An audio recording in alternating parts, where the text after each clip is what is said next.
right, hello everybody. I have a special guest today. This is Craig from URComped, and I am pleased to welcome Darryl McEwen, the columnist, writer, author of the 7 Stars Insider newsletter, as well as Mr. AC Casino, a weekly column where he covers all things Atlantic City.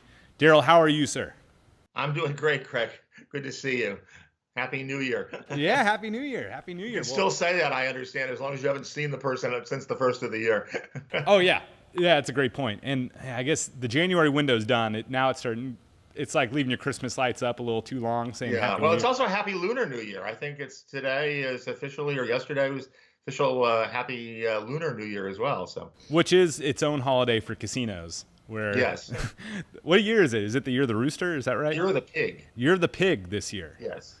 And in Las Vegas, are you going anytime in February? I don't have anything scheduled right now, but I hope to get out there sometime in the next couple months. Because they always have some cool, especially like Bellagio, Wynn, probably Venetian does too. Oh yeah. Just super extravagant. Year of the pig. They'll have something made out Oh of yeah. flowers or gold or. Matter of fact, Caesar's Rewards. If anybody sees this and they're out there, you can get a special Lunar New Year total reward player Caesar's Rewards. I gotta stop saying total rewards. A player's card. Then they had one for the Super Bowl, but I think those are already gone. So commemorative kind of thing. So you can get the Lunar New Year Caesar's Rewards card, limited edition. Ah, very cool. Okay. Well, if anybody doesn't know, and we've got a lot of stuff to talk about today, since last time we talked was September. That was with regards to Atlantic City. That was before the very first football season, so we were all excited to see how sports betting in Atlantic City would do. There was one major casino changed hands that happened recently, so we'll talk about that. And then also with Caesars, there's some major name changes that are actually just starting to kick off. So I'm excited to talk to you about that, since you are the 7 Stars Insider and expert on all things Total Rewards, now Caesars Rewards. Before we get into that, a quick PSA for anybody that doesn't know. Darryl and I are cruising on Royal Caribbean on May 4th on the Anthem of the Seas. It is going to be a blast. And this is something that I have not announced, we haven't announced, is that for Caesars Rewards members that are Diamond or 7-Star, you get an added bonus of a shore excursion paid for by Royal Caribbean. So if you're Diamond, it is a shore excursion for 1.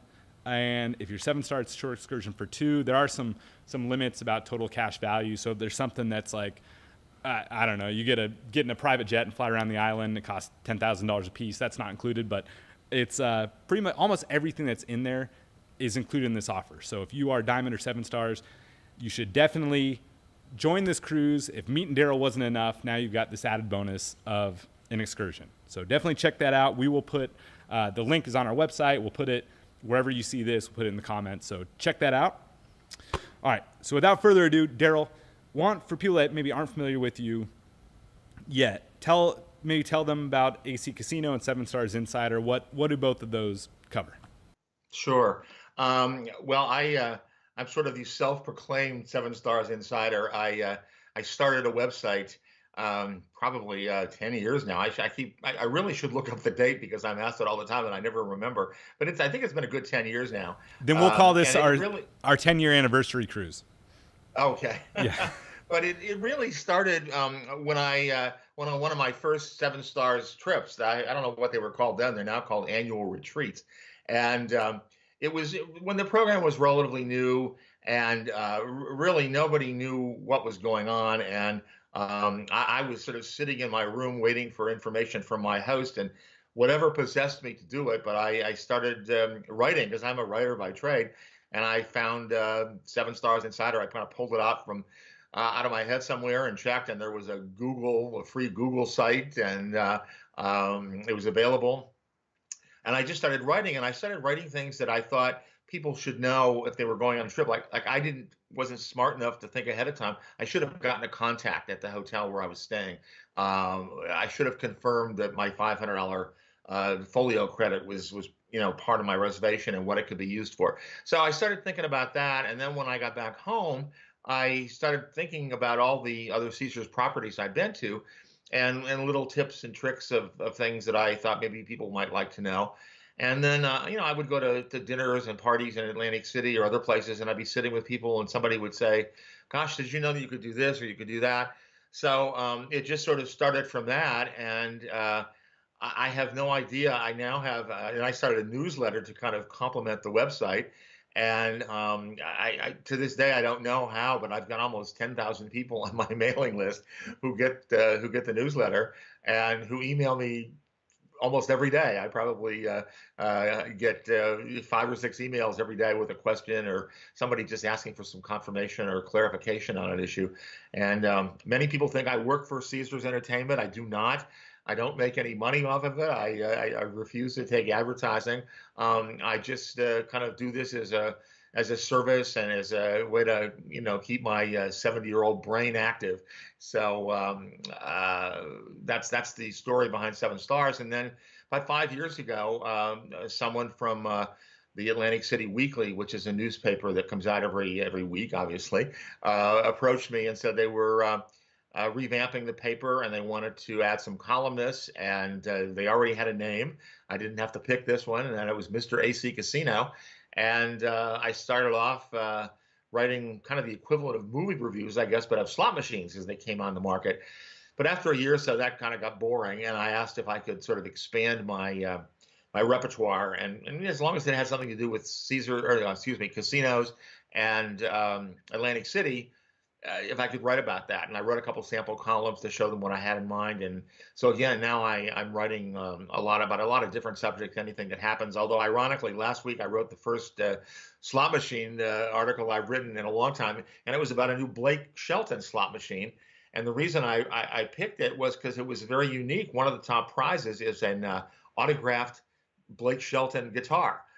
And so in addition to, the cash jackpot, you get something else. And I just thought that was kind of a unique feature of the machine and was worth, writing about. So if you go on to the Seven Stars Insider website, which is sevenstarsinsider.com, you can also, there's a link there to the Mr. AC Casino columns, and you'll read about the Blake Shelton video slot.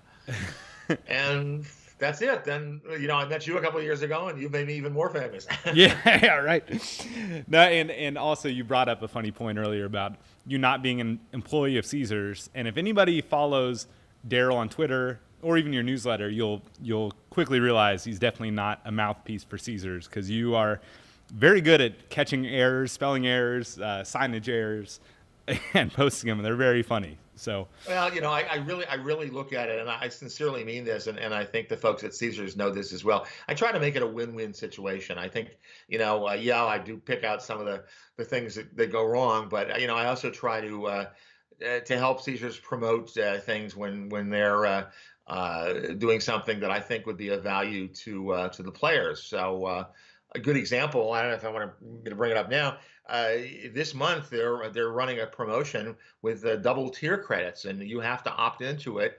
But most people were not aware of it, including me. I only found out about it sort of on a side note from someone who wrote to me telling me that she thought it was available only to people at Caesars Windsor, where she plays. And I did a little research and discovered that it was open to anybody with the Caesars reward card. And you just have to, sign up for the program. And I have a link now on my website to make it easy, because it's a little hard to find on the Caesars Rewards website. So we need to spread the word about that, because it's up to 25,000 tier credits. So, you earn 25,000 tier credits, you can get, 50,000 if you do the max. It will not count towards your bonuses. You don't get any extra reward credits for that extra double, for the double part.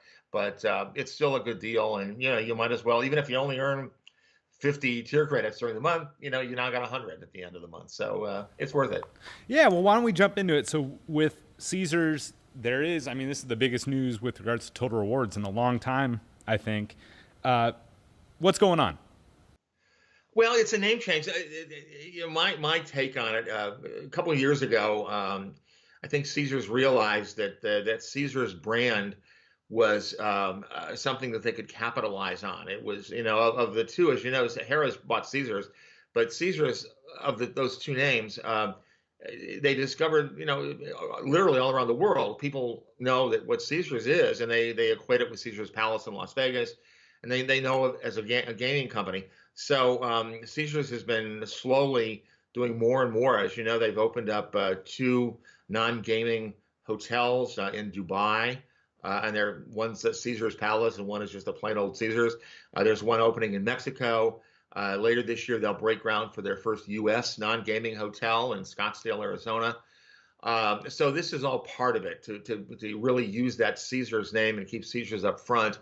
And also another thing that's related to that is the renaming of the Diamond Lounges to Laurel Lounges. That's the laurel leaves, the little leaf symbol that you see as part of the Caesars Entertainment logo. And that started really with the Laurel collection of the hotel at Caesars Palace. They refer to the two new towers as the Laurel collection. The new Dubai hotel has a Laurel bar. So I think we're going to start seeing more Caesars/Roman names, piazzas and whatever, incorporated into the names of the Caesars properties. And so, but the tiers themselves, so it's going from Total Rewards to Caesars Rewards. Yeah. Diamond Lounges will become Laurel Lounges, but the Diamond tier is still the same, right? Yes, nothing is changing. It's still Gold is the entry level, then Platinum, Diamond, and 7 stars. So none of that has changed. The earning ratio is still the same. The cards have a new design, which I don't particularly like, but that's another issue. Everything else is basically the same. It's just a matter of getting used to saying Caesars Rewards instead of Total Rewards. And it's going to be a while before all the signage gets changed. And a lot of the Diamond Lounge managers aren't even aware of this name of Laurel. And as I said, I heard about it kind of at the last minute before my February newsletter came out, and I hedged a bit, but I just thought it was too good of a piece of information that I thought, it kind of makes sense, but I didn't really get a chance to verify it. And then as it turned out, it was right there in front of me on the Caesars Rewards website. When I went searching for something, all of a sudden I saw this thing under benefits and it says admission to Laurel Lounges. And I thought, wow, so this is true. And then I did some more research, and sure enough, and again, there's a link on my website under latest news, and it'll tell you the locations of all of the lounges, and it refers to them as Laurel instead of Diamond now. So. Now, I saw a conspiracy theory on Twitter. I want to hear your opinion that the name change from Diamond Lounge is the Laurel Lounge is to eventually decouple getting Diamond status with automatic admission into the Diamond Lounge. Now they could say, oh, it's a Laurel Lounge, and Diamond members that get 40,000 or whatever. Like, that's a way to kind of make it so the people that barely squeak into Diamond may not have full access. I thought that was an interesting theory. No, and I think that there's something to that, because it is confusing right now, especially when before the transition, Atlantic City had the policy of requiring 25,000 or more tier credits in order to get complimentary admission, and that was before it went system wide. And so you had people coming in from, Indiana, let's say, who were Diamond members. They had the 15,000 or more tier credits, but not 25,000, and they found out they were going to be hit with a $10 comp charge per person. And it was, a surprise. And it was only, I believe, Caesars Windsor and the Atlantic City clubs. And even right now in Baltimore at the Horseshoe, they call it a VIP lounge because it's only open to players that have 25,000 or more tier credits. So that's the Diamond. So that they went out of their way not to call it a Diamond Lounge for that very reason. Plus, because of Maryland law, they can't give complimentary cocktails. They don't. It's very small. There's really no food or anything.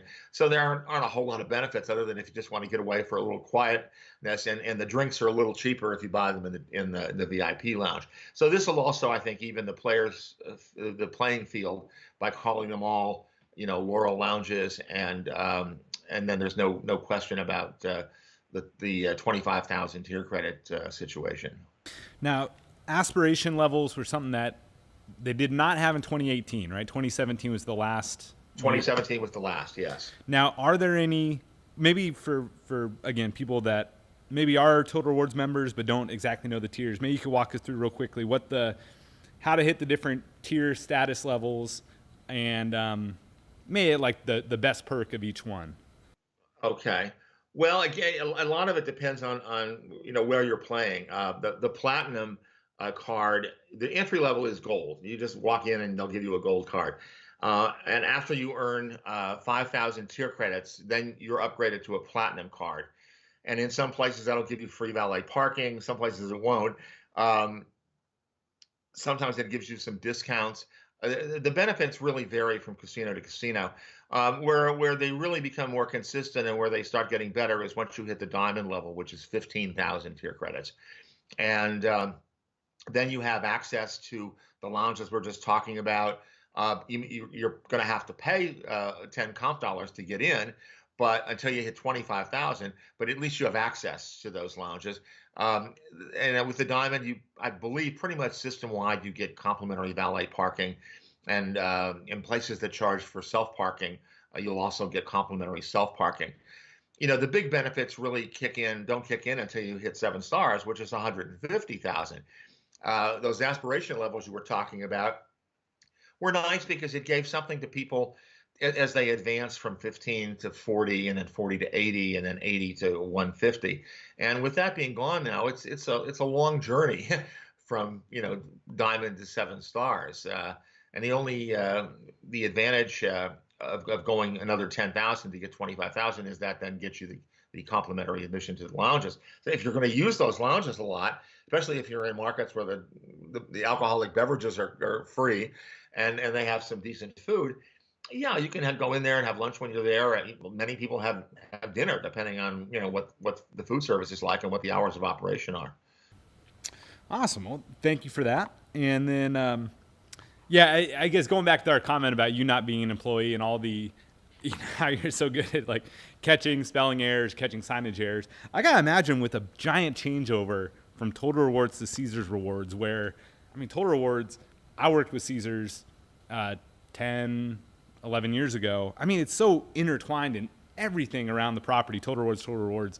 I mean, you're probably going to have some fodder for the next 2 years of just old Total Reward signs. Well, yeah, but I think you have to give them a grace period. I have to say I spent about 2 hours just changing all the verbiage on my website, and that's nothing compared to what I'm sure the Caesars Rewards site has.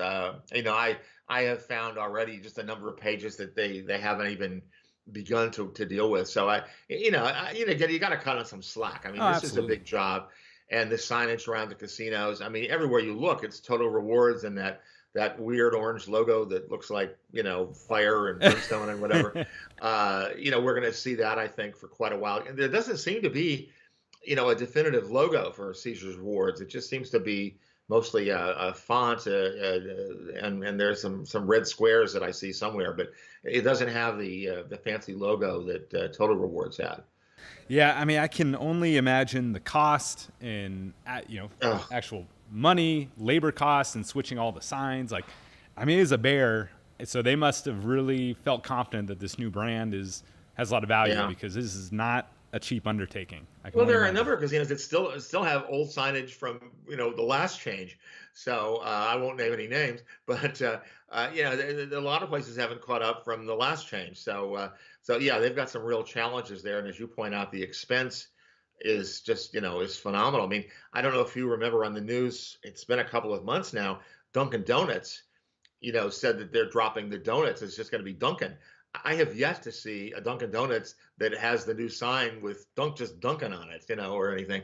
So again, that's a big company as well, and it's going to take a while, I'm sure. Yeah. Well, good luck to them. I know you got a lot of friends over there, and actually, obviously, all your conversations with them are off the record. But do they seem to be pretty optimistic? I mean, are they, when they look at this big change that's about to happen, are they like, we're so glad it's happening, or, oh my gosh, this is going to be a lot of work? I honestly haven't talked to anybody since this happened. I will say I was aware of the change. I knew about it back in late September, early October, and was sworn to secrecy.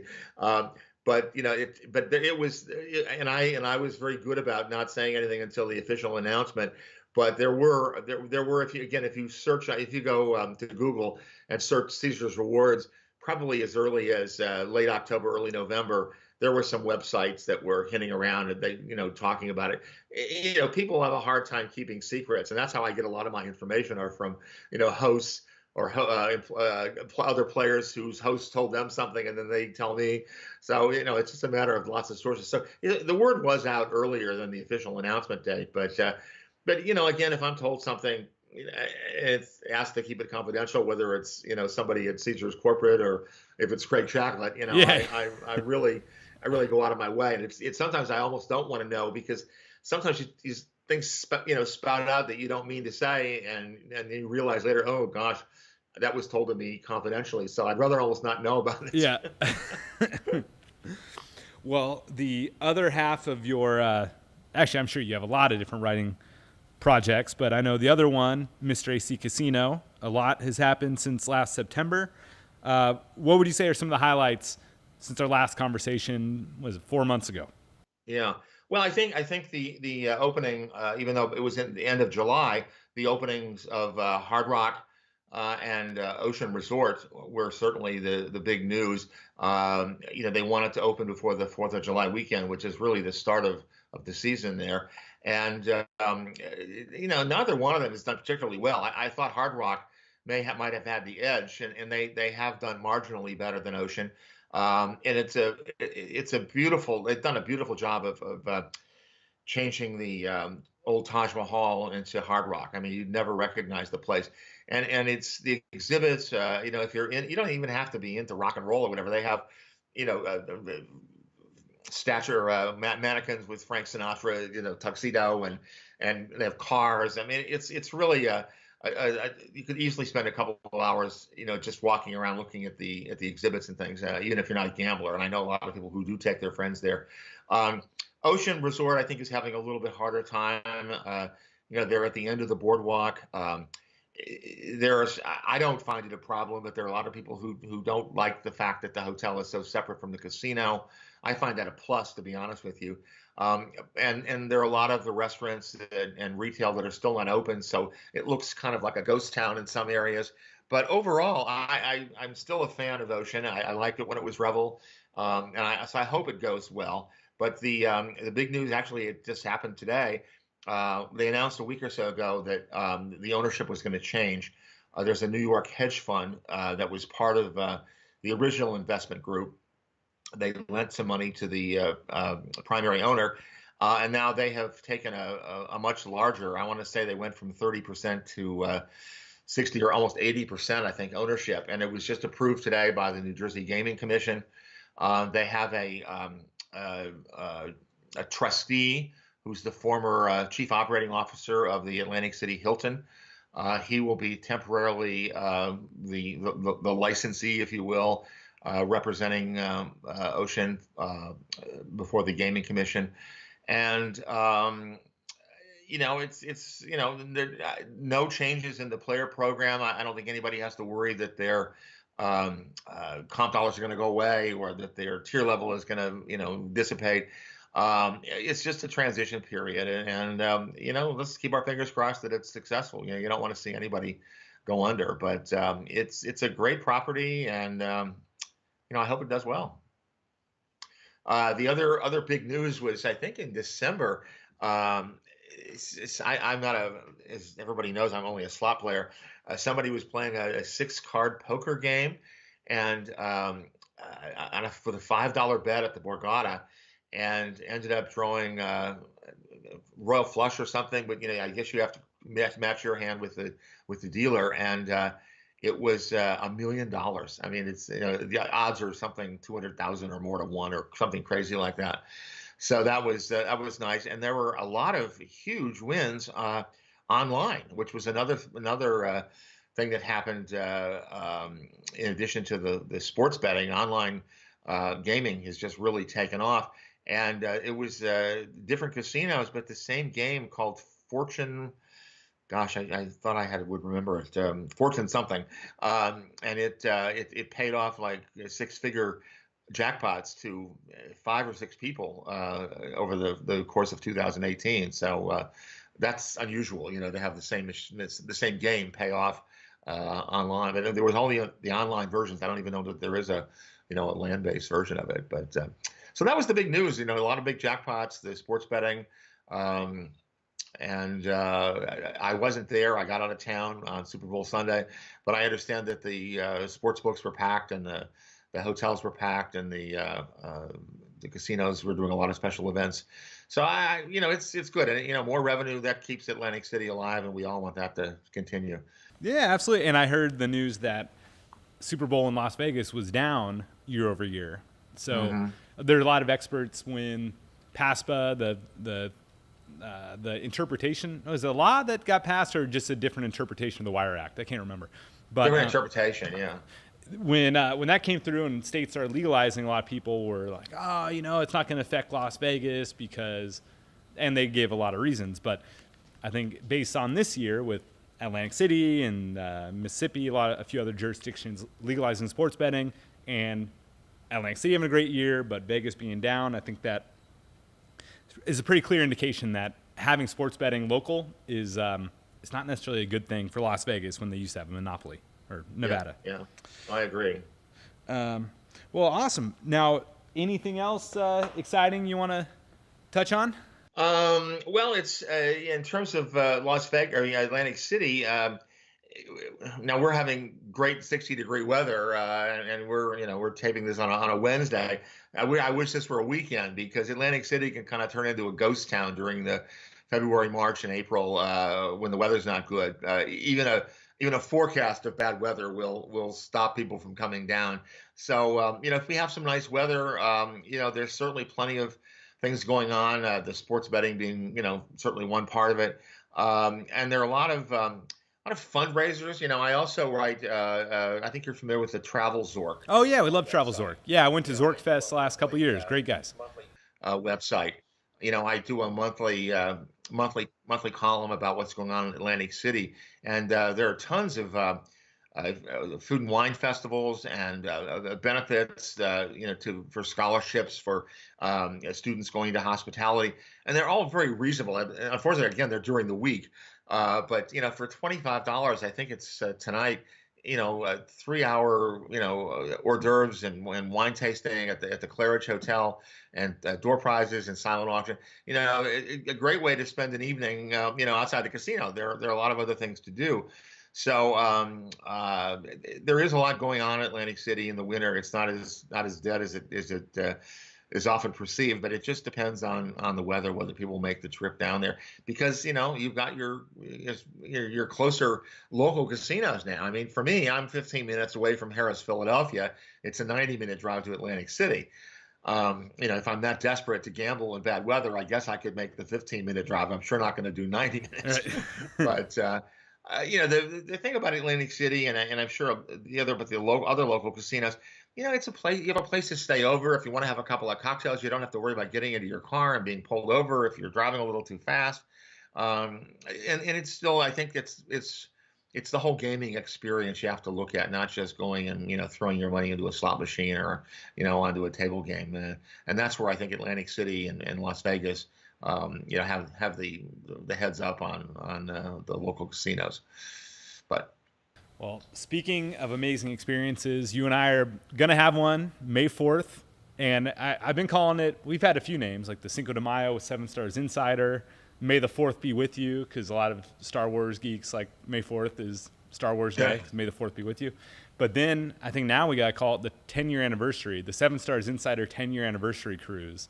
So again, it's May 4th on the Anthem of the Seas out of Bayonne, New Jersey. We're going to Bermuda. We do an overnight in Bermuda. And special announcement, we've got a special free shore excursion for Diamond members in Caesars Rewards, and then a shore excursion for 2 for 7 Stars members. So Darryl, you're getting shore excursion for 2. How about that? That's great. That's great.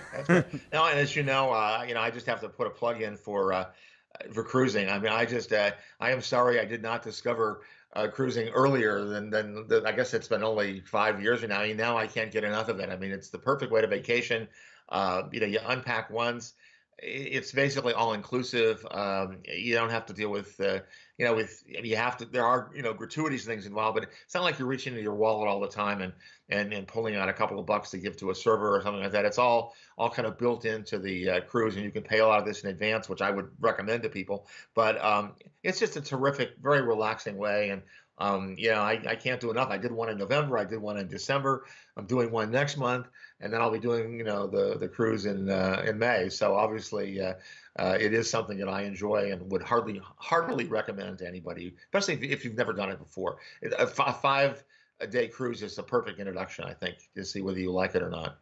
And because Norwegian Cruise Lines has a strong partnership with Caesars. I think a lot of it stemmed from like both had the same private equity firm. Because I remember when I worked at Caesars got bought out by Apollo Management Group, who also owned NCL. And anyway, it's been a long, fruitful relationship for both companies. Now, you being at 7 Stars, have you only sailed NCL? Will this be your first Royal Caribbean? It'll be my first Royal Caribbean. I've only done NCL. 30 some years ago, I took a couple of cruises. I can't even remember what the cruise lines were, but it was a whole different world 30 years ago. You almost had to take 2 or 3 suitcases because there were black tie nights and there were, what do you call masquerade kind of thing, where one night you dress up for costume party and stuff, and there was a seating that was assigned. You sat with the same people every night. You had the same time for dinner every night. It's so much different now. That's why I say it's so much more relaxing. I don't recommend people wearing cutoffs and t-shirts to dinner, but you don't have to worry about bringing along a tuxedo by any means, and you have more flexibility in when you have your meals and things. And as I say, the idea of just unpacking once and just enjoying the ambiance of the cruise ship and the other people. I look forward to meeting people who I've corresponded with over the years. That's always one of the highlights of when I meet somebody. When somebody says, "Hey, I'm going to be in Atlantic City this week. Any chance you're going to be there?" And if it's yes, we always make an attempt to get together, even if it's only for 5 or 10 minutes. Just put a name together with a face. So anyway, I'm looking forward to it, and I hope we get lots of people to come. And I'll certainly spend as much time and answer questions. We haven't really talked a whole lot about what we're going to do, but I'm open to just about anything. So yeah, no, it's gonna be a blast. We're gonna do a welcome reception, a cocktail reception for everybody in the group. The first night, the next day, we're gonna do like a kind of an interview Q&A. I'll talk about some tips on how to maximize your comps and talk a little bit about URComped and kind of what we teach our players. And then you and I will do a Q&A, and then you can answer questions, and everyone's gonna get a lot of face-to-face time with Darryl, and then we're gonna do some fun in Bermuda. We'll have that shore excursion. We'll try to get everybody to go together on one, but everyone's gonna have the option to do others if they want. And then we're gonna do a farewell cocktail party. So we'll have a lot of programming throughout the cruise. It's gonna be a blast. If you're an introvert, you don't want to meet other people, you can obviously not attend anything. But for those that want to meet Darryl, meet me, meet other 7 Stars, Diamond, people that just like to cruise, there's gonna be a lot of opportunities. It's always a lot of fun. So I can't wait, Darryl. I can't wait either. They can't get here soon enough. Yeah. All right. Well, hey, Darryl, thank you again. I assume we'll talk multiple occasions before May. I'm sure. Yes, exactly. All right. Enjoy the rest of your day. You too. Happy New Year. All right. Thanks. All right.